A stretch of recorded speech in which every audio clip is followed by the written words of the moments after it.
सीमा ने table cloth ठीक किया। उसके माथे पर चिंता की लकीरें थीं। उसकी बेटी श्वेता फिर से स्कूल से देर से घर आ रही थी।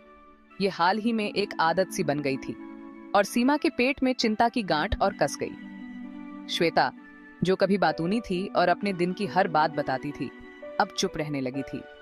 खाने की बातचीत एक शब्द के जवाबों से भरी होती थी और एक भारी सी खामोशी हवा में तैरती रहती थी। सीमा ने फिर घड़ी की तरफ देखा। देर हो रही थी। उसने श्वेता के दोस्तों को फोन करने का फैसला किया। उम्मीद थी कि शायद उन्हें उसके बारे में पता होगा।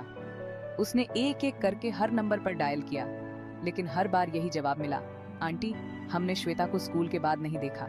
सीमा ने फोन रख दिया। उसकी चिंता बढ़ती जा रही थी। श्वेता कहाँ हो सकती है? उसने खुद को समझाने की कोशिश की। खुद से कहा कि श्वेता एक अच्छी लड़की है, उसके पास कोई वाजिब कारण होगा।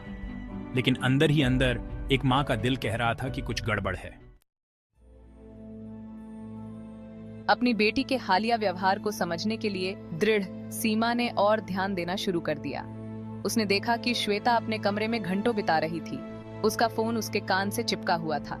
जब भी सीमा अंदर जाती, श्वेता झट से फोन काट देती या कोई दूसरा ऐप खोल लेती। उसका चेहरा रहस्य से भरा हुआ। सीमा ने श्वेता के स्कूल के प्रदर्शन में भी बदलाव देखा। कभी एक तेज और उत्सुक छात्रा, श्वेता के ग्रेड गिरने लगे थे। वह कक्षा में विचलित लग रही थी।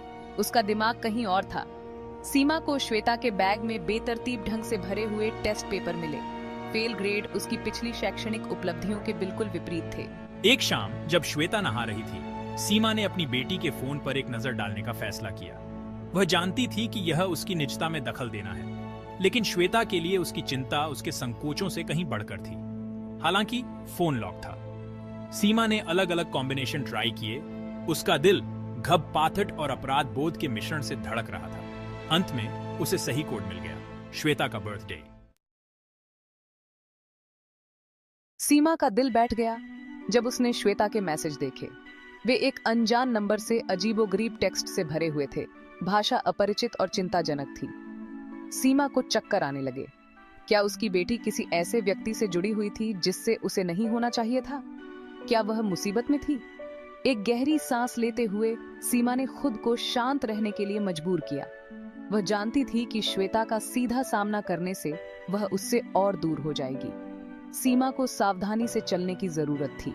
स्थिति को संवेदनशीलता और समझ के साथ संभालने की जरूरत थी। सीमा ने अपने पति समीर को विश्वास में लेने का फैसला किया। साथ मिलकर वे श्वेता की मदद करने का कोई रास्ता खोज लेंगे।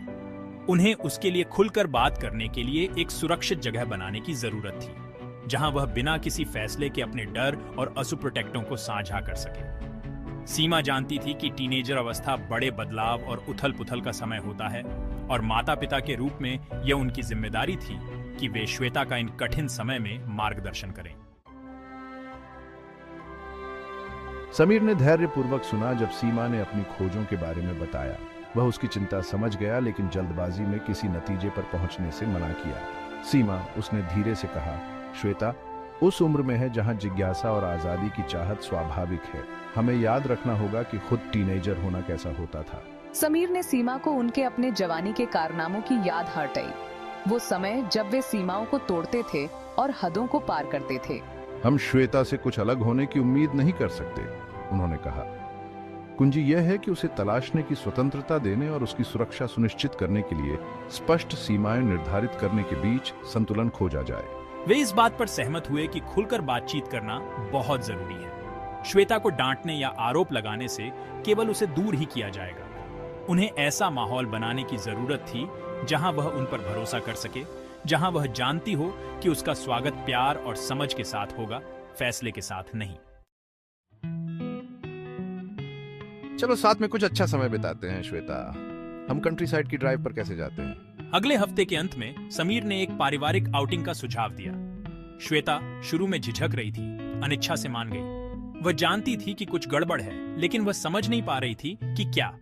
उसके माता पिता अजीब तरह से व्यवहार कर रहे थे।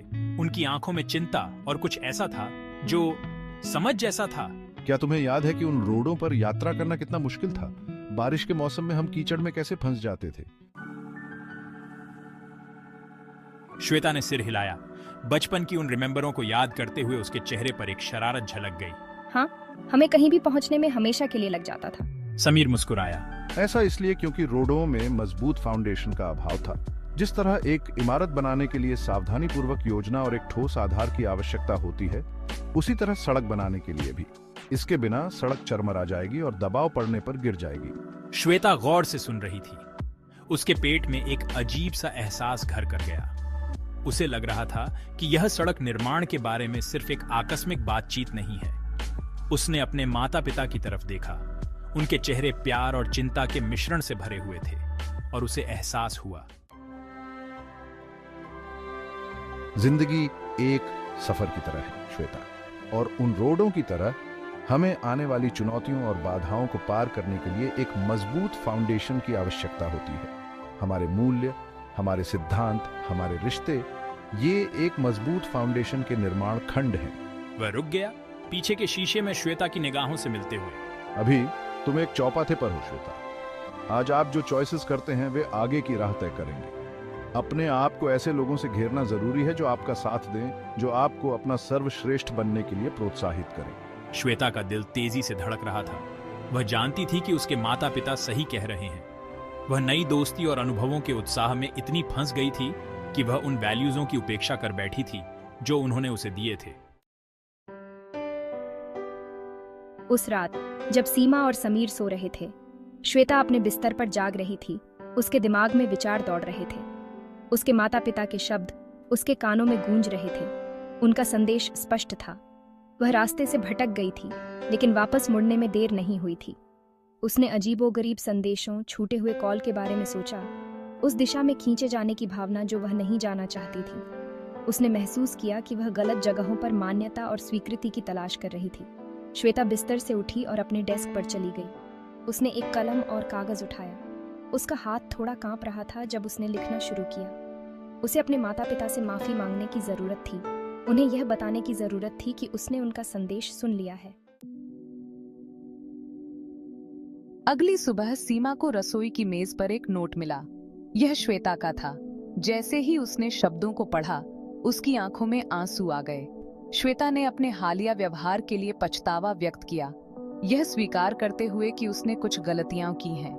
उसने अपने माता पिता को उनके प्यार और समर्थन के लिए धन्यवाद दिया, भविष्य में उन पर भरोसा करने का वादा किया। सीमा और समीर ने श्वेता को गले लगा लिया। उनके दिल पाथ और कृतज्ञता से भर गए। उन्होंने एक दूसरे के लिए अपना रास्ता खोज लिया था। उनका बंधन खुले संचार और समझ के माध्यम से मजबूत हुआ था। श्वेता ने अपना वादा निभाया। उसने संदिग्ध दोस्ती खत्म कर दी और अपने फोन से अनजान नंबर हटा दिए। उसने अपनी पढ़ाई पर ध्यान केंद्रित किया। उसके ग्रेड धीरे धीरे सुधर रहे थे। उसने अपने परिवार के साथ समय बिताने की खुशी, उनके अटूट प्रेम की शांति और सुरक्षा को फिर से खोज लिया। इस अनुभव ने सीमा और समीर को एक किशोर की परवरिश के बारे में बहुमूल्य सबक सिखाया।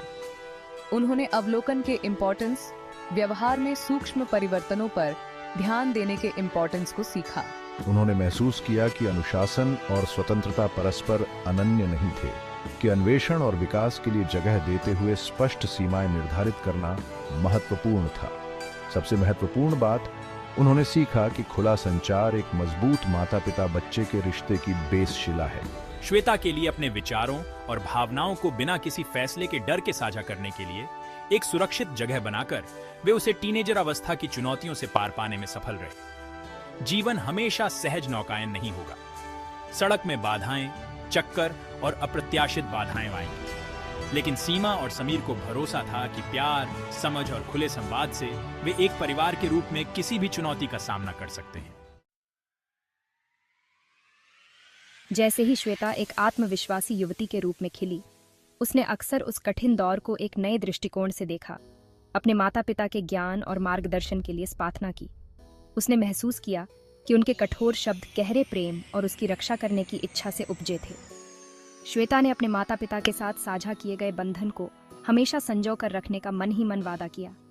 वह जानती थी कि उनका प्यार उसके जीवन का एक स्थिरांक था, ताकत और समर्थन का स्रोत था जिस पर वह हमेशा भरोसा कर सकती थी, चाहे भविष्य कुछ भी हो।